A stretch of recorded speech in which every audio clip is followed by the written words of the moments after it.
বিসমিল্লাহ। আগামীকাল আমার ম্যারেজ ডে। এই যে গরুর মাংসটা সুন্দর করে রান্না করে নিলাম।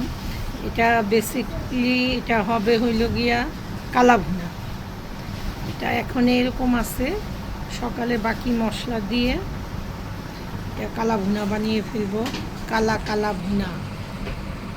আমার ম্যারেজ ডেতে বাচ্চাদেরকে নিয়ে সবাইকে নিয়ে একটু বাইরে যেতে হবে, বাইরেও বুকিং করা হয়ে গেছে। এই যে আমার কালা ভুনা।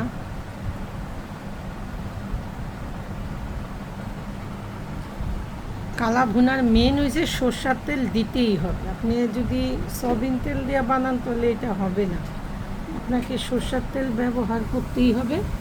আর পানি যত কম দিয়ে ধিমি আছে মাংসটা সুন্দর করে রান্না করবেন, এতে করে খেতে খুবই ভালো লাগবে।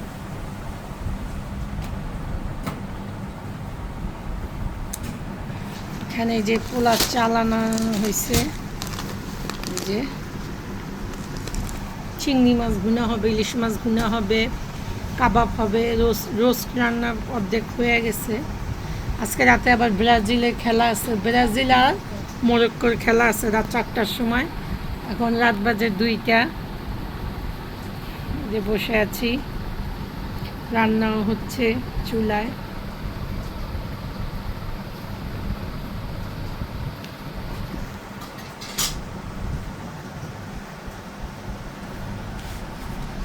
ভিডিওটা বেশি বড় করব না, সবাই দোয়া করবেন আমার জন্য। যে কালা ভুনা করতেছি, ফিনিশিং দিব, এখন বাগারটা দিয়ে দিব।